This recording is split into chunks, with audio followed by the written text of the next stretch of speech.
श्री शिवाय नमस्तुभ्यम। हम सबको पता है कि 25 नवंबर को सोमवार का बहुत ही प्यारा सा दिन है। देखो, महादेव का तो दिन है सोमवार, अपने आप में प्यारा होता ही होता है, लेकिन मार्गशीर्ष मास का ये जो सोमवार है इसे लक्ष्मी सोमवार के नाम से जाना जाता है। और ये वही दिन है जिस दिन हम सभी को अपने घर पे सुबह से लेकर के रात तक के टाइम पे कभी भी हरिओम जल अगर हम चढ़ा देते हैं तो हमारी जो मनोकामना होती है वो बहुत ज़्यादा जल्दी पूरी होती है ना। जितने भी उपाय की हम लोग बात करेंगे इस वीडियो में, वो सारे उपाय पूज्य गुरु जी की कथा से सुन के बहुत अच्छे से आपको समझाऊंगा, ठीक है ना। स्पेशल सा उपाय है, प्यारा सा उपाय है, तो समझने की पूरी कोशिश करिएगा।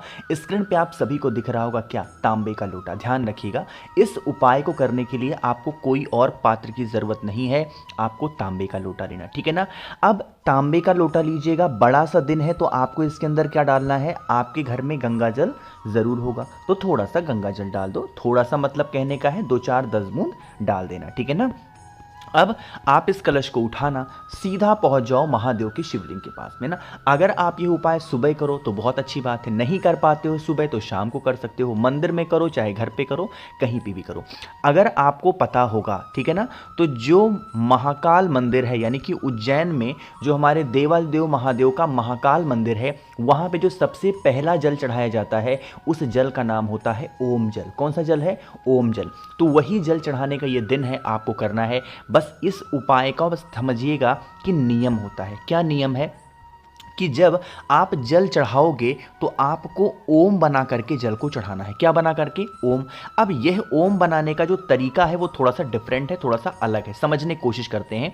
देखो, यह उपाय में ओम बनाने का कोई नियम नहीं है, ओम आप कहीं से भी बना सकते हो। देखो मैं कैसे ओम बनाता हूं पता है, देखो जब मैं जल चढ़ाता हूं महादेव के शिवलिंग के ऊपर, सबसे पहले जल को स्टार्ट कहां से करते हैं, भगवान गणेश के स्थान से। तो आप जल क्या करो, भगवान गणेश के स्थान से स्टार्ट करो। ध्यान रखिएगा, जो जल आप चढ़ा रहे हो ना, वो जल की धार कहीं से टूटने ना पाए, मतलब ऐसे धीरे धीरे चढ़ाते जाना है। अब यहां से जल चढ़ाना स्टार्ट किया, अब भगवान गणेश के स्थान से जल लेकर के आओगे, कहां पे पहुंच जाओगे, माता अशोक सुंदरी के स्थान पे पहुंच गए। अब माता अशोक सुंदरी के स्थान से जल को फिर लेकर जाएंगे, कहां पे पहुंचेंगे, भगवान कार्तिकेय, यहीं पे तो पहुंचोगे।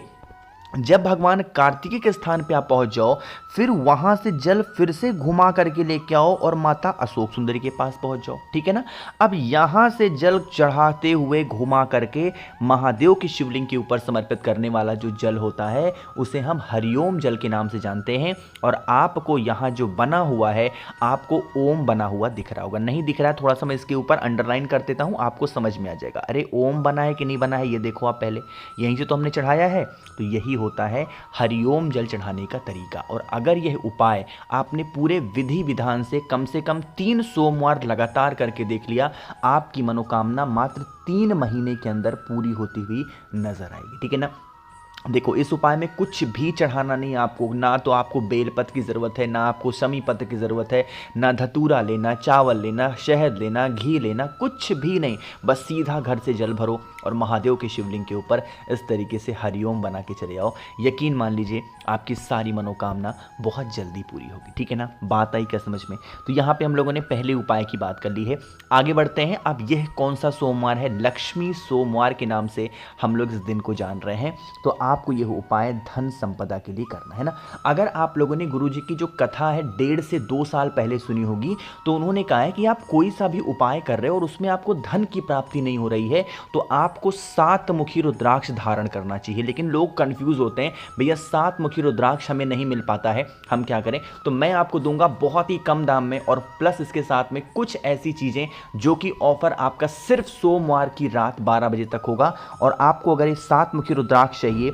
9005643345 मुझे मैसेज करिएगा, मैं आपके घर तक पहुंचाऊंगा। और इसके साथ में आपको बहुत सारी चीजें फ्री दे रहा हूं। कौन कौन सी चीजें होंगी, 5 मुखी रुद्राक्ष फ्री दे रहा हूं, कमल गट्टे की माला आपको फ्री दे रहा हूं, प्लस महादेव को समर्पित करने के लिए भस्म आपको फ्री दे रहा हूं। इतनी सारी चीजें फ्री मिल रही हैं, सिर्फ 7 मुखी रुद्राक्ष आपको लेना है, ठीक है ना।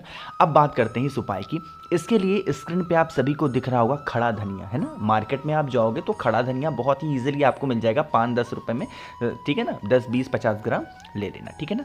खड़ा धनिया लेना। अब खड़े धनिये के साथ में महादेव की प्रिय चीज आपको लेनी है और वो होती है बेलपत्र। कितनी बेलपत्र चाहिए, 5 बेलपत्र की आपको जरूरत होगी। बेलपत्र को लेने के साथ में कोई भी एक फूल ले लो। अगर आपको लाल पुष्प मिल जाता है तब तो बहुत अच्छी बात है, और अगर लाल पुष्प नहीं मिल पाता है तो आप कोई सा भी फूल ले सकते हो, है ना। इन सभी चीज़ों को लेंगे। साथ ही साथ आपके पास में होना चाहिए एक लाल कपड़ा। ध्यान रखिएगा, बहुत बड़ा लेने की ज़रूरत नहीं है, छोटा सा लाल कपड़ा लीजिएगा, और नया भी मत लीजिएगा। चाहो तो घर में जो पुराना रखा हो उसका भी इस्तेमाल कर दो, ठीक है ना। अब जो मैंने आप लोग को खड़ा धनिया दिखाया, पहले उस खड़े धनिए को रख देना। खड़े धनिए के साथ में जो मैंने आपको बेलपत्र बताया, बेलपत्र को रख देना। और जो मैंने आपको एक पुष्प बताया, उस पुष्प को भी इसी कपड़े के ऊपर रखना। इसकी एक छोटी सी पोटली बनाओ, क्योंकि ज़्यादा सामान तो है नहीं, पोटली आराम से बना सकते हो। बनाने के बाद में अपने पूरे घर में आप इसको लेकर के घूम लेना। पूरे घर में जहाँ पे भी आपको घूमना हो, हर कमरे में चले जाओ, वॉशरूम में मत जाना। फिर आप इस पोटली को उठाना, महादेव के शिवलिंग के पास जाएंगे, उनके मंदिर के पीछे उस पोटली को चुपचाप रख करके चले आना है।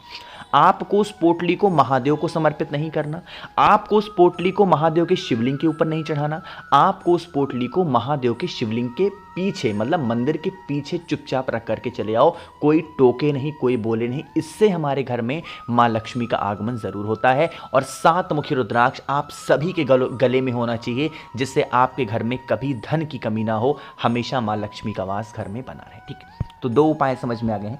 आगे बढ़ते हैं इस वीडियो के हम लोग अपने तीसरे उपाय की तरफ, जो कि आपको करना है पीले चंदन के साथ में।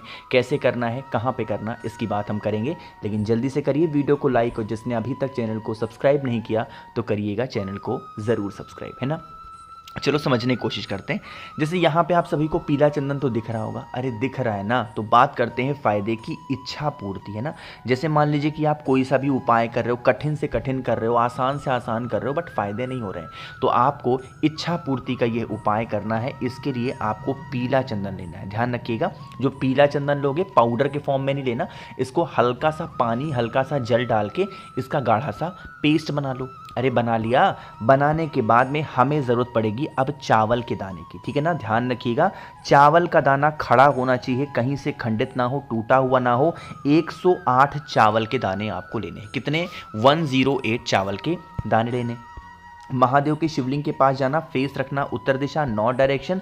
जो आपके पास में पीला चंदन है, उस पीले चंदन को कुंदकेश्वर महादेव के नाम से लेपन करना। ज़्यादा मात्रा में करेंगे, जिस तरीके से मैं कर रहा हूँ, है ना। लेपन करने के बाद में जो आपके पास में 108 चावल के दाने हैं, उन 108 चावल के दाने को यहीं पीले चंदन के ऊपर अपने राइट हैंड में रख करके एक साथ चढ़ाना। ऐसा मत करना कि एक एक करके चढ़ाओ, नहीं, एक साथ आप समर्पित कर देना। और जब आप समर्पित करें, शिवलिंग के ऊपर ही, चावल के दाने के ऊपर ही अपने हाथों को तब तक नहीं हटाएंगे, जब हाथों को शिवलिंग से तब तक नहीं हटाएंगे जब तक आप अपनी पूरी बात, अपनी पूरी मनोकामना को महादेव के सामने कहना दें, ठीक है ना। करके ज़रूर देखेंगे इस उपाय को।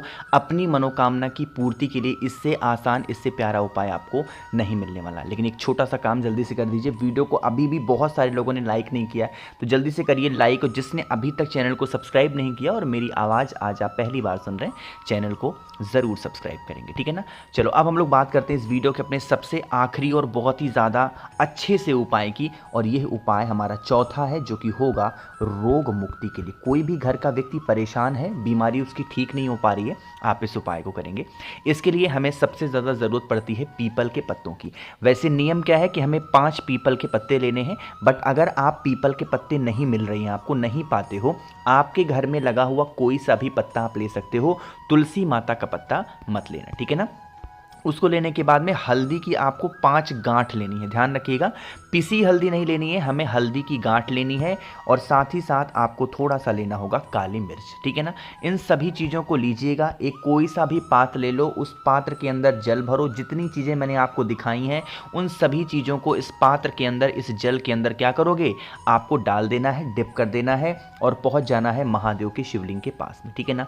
पूरा का पूरा जल एक साथ में महादेव के शिवलिंग के ऊपर चढ़ा देना। जितनी भी चीज़ें आपके उस कलश में हैं सब कुछ समर्पित कर दो। जो पीपल का पत्ता है या फिर जो भी पत्ता होगा वह आपको यहीं पे पड़ा हुआ नजर आएगा। जब जल चढ़ाओगे या सारी चीज़ें चढ़ा रहे हो तो कुंदकेश्वर महादेव का स्मरण करेंगे। बाद में उन 5 पत्तों को वहाँ से उठाना, उसके अंदर का जो जल लगा होगा, जो भी व्यक्ति घर पे आपके बीमार है उसके ऊपर ला करके उस जल का छिड़काव कर देने से उस इंसान की जो बीमारी होती है उसमें उसको फ़ायदा मिलता है। दवा उसको खाने की ज़रूरत नहीं पड़ती और धीरे धीरे इंसान ठीक होना स्टार्ट हो जाता है। ठीक है ना, करना ज़रूर है। बाकी आपको यही काम करना होगा कि आप इस वीडियो को ज़्यादा से ज़्यादा लोगों तक शेयर करिएगा। और हाँ, ये जो मैंने पत्ता आपको लास्ट में बताया, इस पत्ते को किसी भी पेड़ के नीचे आप रख सकते हैं। तो कोशिश की है अच्छा समझाने की। बाकी कुछ चाहिए होगा 7 मुखी रुद्राक्ष अगर आपको चाहिए ऑफर के साथ 9005643345 मेरा व्हाट्सएप नंबर है, मैसेज ज़रूर करेंगे। बाकी वीडियो पसंद आई है लाइक करिएगा। कुछ पूछना है, नहीं समझ में आया, नीचे कमेंट सेक्शन में पूछ सकते हैं। और मेरे जितने भी भाई बहन आवाज़ आज मेरी पहली बार सुन रहे हैं, चैनल को ज़रूर सब्सक्राइब करेंगे। श्री शिवाय नमस्तुभ्यं।